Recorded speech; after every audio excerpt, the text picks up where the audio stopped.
Hey guys, welcome back to the Madrid Pundits, a channel for the Madridistas by the Madridistas and of the Madridistas। अगर तुम इस channel पे नए हो भाई, चैनल को फटाफट से सब्सक्राइब करो, इस वीडियो को लाइक कर देना एंड इस वीडियो को एंड तक जरूर देखना भाई, बिकॉज बहुत सारी चीजें हैं जिनके बारे में आज अपन बात करने वाले हैं। 2024 के नए साल में मैड्रिड 3 गेम खेली है और तीनों ही गेम में क्लीन स्वीप विक्ट्री निकाली है रियल मैड्रिड ने। बहुत अच्छी तरीके से, उम्दा तरीके से मैड्रिड ने परफॉर्म करा है कल के मैच में अगेंस्ट एटलेटिको। जी हाँ दोस्तों, मैड्रिड डर्बी जीत ली है रियल ने, दैट टू एक 8 गोल थ्रिलर, एक 8 गोल का थ्रिलर देखने को मिला है कल। एंड डिटेल में बिल्कुल बात करेंगे, प्रॉपर टैक्टिकल एनालिसिस करेंगे इस मैच की। सबसे पहले तो यार कार्लो एंचेलोटी को ना दाद देनी पड़ेगी कि जिस तरीके से कल कार्लो एंचेलोटी ने सब्स्टिट्यूशंस दिखाए। हाँ, थोड़ी सी कंसर्न्स लग रही थी उनकी लाइनअप को देखे कि भाई चुआमेनी को सेंटर बैक खिला देना चाहिए था ओवर नाचो, लूनिन को स्टार्ट करा देना चाहिए था ओवर केपा अरिजाबलागा, लेकिन Carlo Ancelotti had a plan, he stuck to that plan. अब मैं सबसे पहले तो तुम्हें यह एक्सप्लेन करना चाहता हूं कि केपा को क्यों स्टार्ट दिया हो सकता है ओवर लूनिन। देखो अगर आपने रियल मैड्रिड को पिछले सीजन भी फॉलो किया होगा तो कोपा डेल रे में लूनिन ज्यादातर खेल रहे थे और सुपर कप और बाकी सारे कॉम्पिटिशंस में Courtois was the main goalkeeper. Same logic यहां पर आप अप्लाई कर सकते हो, जहां पर चैंपियंस लीग में ला लीगा में लूनिन खेलने वाले हैं, लेकिन कोपा डेल रे और सुपर कप के गेम्स केपा अरिजाबलागा खेलने वाले हैं।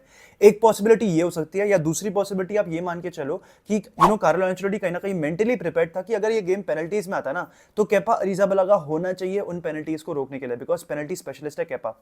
लेकिन ये सारी बातचीत असाइड, अब बात करते हैं उसके सब्स्टिट्यूशंस के बारे में। Carlo Ancelotti gave a 10 out of 10 performance भाई एज अ मैनेजर यस्टरडे। जिस तरीके से उसने सब्स्टिट्यूशंस किया, जिस तरीके से अपनी टैक्टिकल वर्सेटैलिटी दिखाई है, जिस तरीके से एक्स्ट्रा टाइम में मैड्रिड खेल रही थी, फॉर्मेशन में थोड़ा सा डिफरेंस था compare to how we were playing in the first half और even in the second half. बहुत ही सारे डिफरेंसेस देखने को मिले हैं रियल मैड्रिड में कल in terms of formation. Madrid at times 4-3-3 पे स्टिक कर रही थी, कभी कभार 4-4-2 फ्लैट खिला रही थी, कभी कभी 4-4-2 डायमंड खिला रही थी। इन सब चीजों पर डिटेल में बात करेंगे, लेकिन सबसे पहले बात करते हैं प्लेयर्स की इंडिविजुअल बेसिस पे। तो कार्लो एंचेलोटी की जो ऑन स्पॉट सब्स्टिट्यूशंस थी ना, मुझे लग रहा है कहीं ना कहीं उसी की वजह से मैड्रिड कल का गेम जीत पाई है भाई। कामाविंगा को ऑन टाइम पे लेकर आना, हुसैलू, ब्राहीम दियाज, टोनी क्रूज, इन सारे प्लेयर्स को ऑन स्पॉट सब्स्टिट्यूशन करना। 60th मिनट में मैंने तुमसे कहा था स्ट्रीम पे दिव्यांश भाई के कि टोनी क्रूज का ये पूरा गेम है, टोनी क्रूज को इस गेम को डिक्टेट करना पड़ेगा, टेम्पो को कंट्रोल करना पड़ेगा। एंड जैसे ही क्रूज को इंट्रोड्यूस किया उसने वो ही किया भाई। एंड मैं तुम्हें एक्सप्लेन कर देता हूं कि क्यों क्रूज को बू किया जा रहा था कल के मैच में। तो बेसिकली जब गाब्री विएगा का ट्रांसफर हुआ था ना तो सऊदी अरेबिया, तब क्रूज ने फब्रिजियो रोमानो या फिर गाब्री वेगा के खुद के पोस्ट में एम्बैरेसिंग कमेंट किया था एंड बहुत कुछ उसने सऊदी अरेबियन के फुटबॉल के खिलाफ बोला हुआ है। तो इसलिए उसको बू किया जा रहा था। बट खैर यार, टोनी क्रूज बीइंग क्रूज, वो एक क्लासिक प्लेयर है, उसे बिल्कुल भी फर्क नहीं पड़ता अबाउट यू बूइंग हिम और you slandering him, it doesn't matter to him, he is going to do what he does on the pitch. And एक चीज जो मुझे खराब लगी, जब फ्रांस बुकेनबावर के लिए 1 मिनट की साइलेंस थी तब लोग उसको बू कर रहे थे, वो सही नहीं था यार। कम ऑन, मतलब आपको बू चलो करना भी था तो टोनी क्रूज को करते ना, बिकॉज क्रूज ने खिलाफ बोला है आपके सऊदी अरेबियन फुटबॉल के खिलाफ, लेकिन उसने बेकेनबावर के खिलाफ तो कुछ नहीं बोला ना। Neither did the player himself, Beckenbauer ने भी कुछ नहीं बोला था सऊदी अरेबिया के खिलाफ। तो that made absolutely no sense to boo such a legendary player. And ये बिल्कुल भी अच्छा नहीं किया सऊदी अरेबियन ऑडियंस ने जो देखने आई थी कल का मैच। लेकिन अब बात करते हैं प्लेयर्स के बारे में भाई, इंडिविजुअली बात करते हैं। केपा अरिजाबलागा के गेम से मैं काफी नाखुश था, 2-3 अच्छे सेव्स करे हैं, बट अपार्ट फ्रॉम दैट 3 गोल खाए अगेंस्ट एटलेटिको मैड्रिड, वो एक अच्छी साइट नहीं थी टू वॉच। एंड कहीं ना कहीं मैं दूंगा एक 5 out of 10 performance. Apart from that अगर मुझे बात करनी होगी डिफेंस की, कारवाहाल मेरे लिए मैन ऑफ द मैच है भाई। जिस तरीके से कारवाहाल ने कल खेला ना, एक गोल 2 assist, कारवाहाल was definitely the man of the match.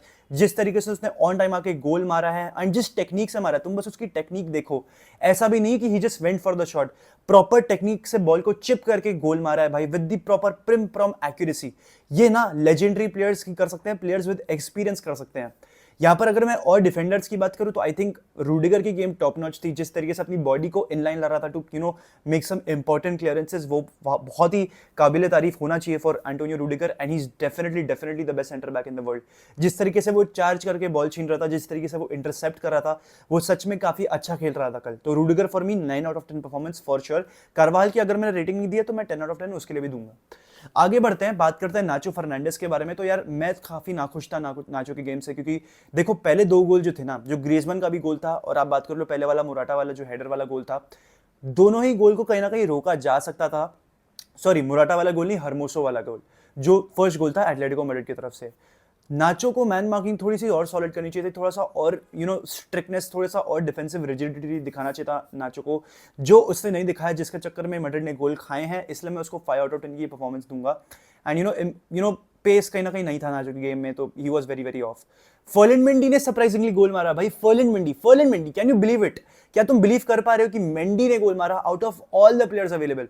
एक बार के लिए तो मैं ये मान के भी चल लूं कि केपा गोल मार दे, लेकिन मेंडी ने कैसे गोल मार दिया भाई? It was genuinely very surprising to watch Mendy score, and उसने बहुत ही अच्छे तरीके से गोल मारा है भाई। तो मेंडी का भी एक सॉलिड परफॉर्मेंस हमें देखने को मिला, कहीं ना कहीं मैं उसको 7 या 8 आउट ऑफ 10 तो दे दूंगा।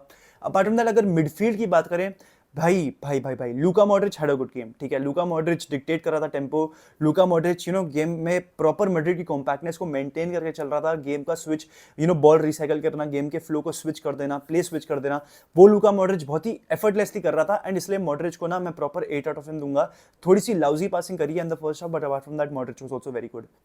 वैल्वर्डे की बात करें, अनदर प्लेयर जिसकी शायद से एमवीपी परफॉर्मेंस हो सकती है भाई, बिकॉज गेम को प्रॉपर कंट्रोल जिसने कराया ना कल, अपार्ट फ्रॉम टोनी क्रूस, वो था फेदे वैल्वर्डे। गेम को चला रहा था, गेम को बना रहा था, गेम को रीड कर रहा था। इंटरसेप्शन, टैकल, सब कुछ कर दिया भाई वैल्वर्डे ने। गोल के अलावा ना वैल्वर्डे ने सब कुछ करा है। विड्थ एरियाज को पकड़ना, वहां से बॉल डालना विनीशियस और रोड्रिगो के लिए, सेंट्रल एरिया से सेंट्रल प्रोग्रेशन कंडक्ट करना, जहां पर आपके पास एटलेटिको के 3 प्लेयर थे, ठीक है। एटलेटिको मैड्रिड का पूरा गेम प्लान ये था कि मैड्रिड को सेंट्रली बॉल चलाने नहीं देने को, एंड वहां पर फेदे वैल्वर्डे उस चीज को भी इतना एफर्टलेसली प्ले कर रहा था ना, वो सच में काफी काबिले तारीफ थी। अपार्ट फ्रॉम दैट, अगर और प्लेयर्स की बात करूं, जूड बेलिंगम की थोड़ी सी परफॉर्मेंस ऊपर नीचे थी, but with the ball Jude Bellingham ने हरकतें करी हैं। With the ball Jude Bellingham ने अपना फ्लेयर दिखाया है, एंड इंपॉर्टेंट पासेस प्ले करे हैं, ड्रिबल्स भी करे हैं। तो जूड बेलिंगम को मैं सॉलिड 6.5 या 7 आउट ऑफ 10 तो दे ही सकता हूं। ऑब्वियसली बेलिंगम अब एक टॉप नॉच प्लेयर हो चुका है। आप एक्सपेक्ट करते हो कि यार वो बंदा आपके लिए एवरी गेम गोल मारेगा, तो शायद से वो उतना अभी पॉसिबल नहीं है, बट देखते हैं भाई आगे जाके। ऑब्वियसली बेलिंगम के गोल्स रुकने नहीं वाले हैं, और अभी गोल्स और आएंगे। अटैक की बात करें तो विनीशियस वेस्टफुल लगा। विनीशियस को क्या बोलूं यार, मतलब इंजरी से लौट कर आ रहा है, प्लेयर को आप इतना क्वेश्चन नहीं कर सकते, एंड इसलिए शायद से विनीशियस को भी क्वेश्चन नहीं करना चाहिए। पर एट टाइम्स विनीशियस बहुत ही वेस्टफुल लग रहा था। जो कारवाल से गोल आया वो एक्चुअल में विनीशियस अपने लिए खुद के लिए सेल्फिश एक तरीके से चांस ट्राई कर रहा था कि ओब्लाक को नटमेक करते, मतलब he was literally thinking of nutmegging Oblak. Possible नहीं होता है ओब्लाक जैसे प्लेयर को नटमेक करना, बट ठीक है, he was trying. But apart from that, चलो ठीक है, कारवाल का भी गोल आ गया, तो इतना कंप्लेन आप उससे नहीं कर सकते। रोड्रिगो फर्स्ट हाफ में इन पर्टिकुलर बहुत सॉलिड लग रहा था। Off the ball movement Rodrygo का काफी सॉलिड था। जहां जहां पासेस प्ले किए जा रहे थे, Rodrigo was everywhere on the pitch, just like Fede Valverde, he was everywhere on the pitch. And आपको काबिल तारीफ लग रहा था रोड्रिगो, मतलब you were expecting more things out of him, थोड़े से और क्लिनिकल चांसेस उसको मिलते थे, तो he could have scored also. But apart from that, Rodrigo का परफॉर्मेंस ठीक था, मतलब प्रॉपर 6 या 7 उसको भी मिल सकता आउट ऑफ 10। लेकिन यहाँ पर सब्स्टिट्यूशंस की बात करें, कामाविंगा 9 आउट ऑफ 10, होसेलू की अगर बात करूँ तो चलो ठीक है 6-7 आउट ऑफ 10, उतना कुछ उसको कंट्रीब्यूट करने के लिए था नहीं। जो लास्ट मोमेंट उसने जो 4-3 करने के लिए गोल मारा है वही था, उसके अलावा उसने बॉल मिस ही करी है हर बार। ब्राहीम दियाज सॉलिड प्लेयर भाई, सॉलिड प्लेयर, मतलब आप at a point of time सोच सकते हो कि आप ब्राहीम दियाज को राइट विंग पे डालो, आप रोड्रिगो को लेफ्ट पे डालो, और चलो स्ट्राइकर आपके पास होसेलू ही अवेलेबल है तो होसेलू को खिलाओ। आप ला लीगा में ये चीजें करने की कोशिश करो भाई, आप रोड्रिगो को अनलॉक कर दोगे, क्योंकि लेफ्ट विंग पे ये प्लेयर बहुत ही सॉलिड होता है। अब टैक्टिकल पर्सपेक्टिव से अगर मुझे इस गेम की बात करनी होगी ना, फर्स्ट हाफ में एटलेटिको मैड्रिड क्या कर रही थी? Atletico Madrid numerical superiority achieve कर रही थी, मिडफील्ड में मैन टू मैन कर रही थी। एटलेटिको मैड्रिड मिडफील्ड में 4 बंदे बिठा के रखे थे, कोके, साउल, रोद्री दे पाउल, एंड उनका एक विंग मार्कोस लोरेंटे, वो इनसाइड इनवर्ट टक इन कर रहा था। मैड्रिड के 4 मिडफील्डर प्रेजेंट थे मिडफील्ड में, जूड बेलिंगम, मॉड्रिच, वेल्वर्डे और चुआमेनी। तो जो 4v4 man to man battle हो रहा था ना, वो अचीव हो रहा था, एंड मैड्रिड कहीं ना कहीं सेंट्रली चैनल को ऑपरेट नहीं कर पा रही थी, इसलिए मैड्रिड विड्थ को ट्राई कर रही थी, इसलिए मैड्रिड कारवाल के थ्रू कुछ ट्राई कर रही थी, मैड्रिड ट्राई कर रही थी कि मेंडी से कुछ बन जाए, पर उतना फर्स्ट हाफ में इफेक्टिवली नहीं हो पा रहा था। अगर मैं डिफेंस की तुम्हें स्टोरी बताऊं एंड हमारे अटैक की स्टोरी बताऊं, जो मैड्रिड का अटैक था और एटलेटिको का डिफेंस था, वहां पर Atletico were in 4 man position, and यहां पर real Madrid on the other hand were in 2 man. तो 4v2 बैटल हो रहा था, तो बहुत इजीली हो रहा था कि एटलेटिको पीछे से बिल्डअप करेगी एंड एक लॉन्ग बॉल डाल के प्ले स्विच करके वहां पर वो लोग एक काउंटर ओपन कर देंगे, जहां पर उनके पास प्लेयर्स हैं like Samuel Lino, like Morata, like Griezmann, जो कि काउंटर को इनिशिएट करेंगे, एंड इतना पेस तो वो रखते हैं कि वो काउंटर पे गोल मार भी दे। अब उन्होंने पिछले मैच में, यानी कि जो 3-1 जो मैड्रिड हारी थी जिस मैच में, वहां पर उन्होंने यही सेम चीज करी थी बहुत इफेक्टिवली, लेकिन रियल मैड्रिड ने इस बार वो गलती को सेम रिपीट होने नहीं दिया। डिफेंसिवली मैड्रिड ने अच्छा करा है। अगर मैं इंडिविजुअल्स की बात करूं, मेंडी की, कारवाल की, रूडिगर की, इन्होंने इंडिविजुअली बहुत अच्छी तरीके से परफॉर्म करा है एंड इन चीजों को नलिफाई करा है। मैड्रिड ने ना एक प्रॉब्लम कर दी। मैड्रिड ने जब 4-3-3 ट्राई करने की कोशिश करी ना, they were a bit too late with it. जब हमने सेकंड हाफ में या फिर एक्स्ट्रा टाइम में 4-3-3 खेलने की कोशिश करी, जहां पर Joselu, Brahim on the right wing, Rodrigo on the left wing हो रहा था, हमने वो चीज़ इंप्लीमेंट करने में बहुत देर लगा दी। वो थोड़ी सी पहले होनी चाहिए थी कहीं ना कहीं, मुझे ऐसा लगता है।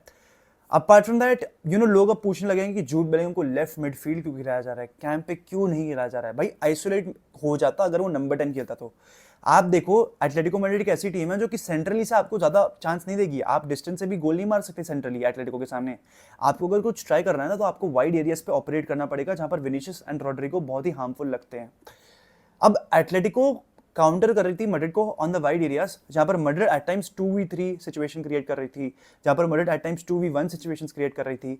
वो हो नहीं पा रहा था बिकॉज मार्कोस लोरेंटे और सैमुअल लीनो टाइमली आके प्ले को रोक कर रहे थे एंड क्लियर कर रहे थे बॉल को, इसलिए वहां पर बातचीत नहीं बन पा रही थी। लेकिन जिस तरीके से मैड्रिड ने अपना डीएनए पुट इन किया, जिस तरीके से मैड्रिड ने अपनी रेजिलियंस दिखाई है, उसके बलबूते पे मैड्रिड ने ये मैच निकाल लिया भाई। एंड एक बहुत ही बढ़िया मैच था ये देखने के लिए।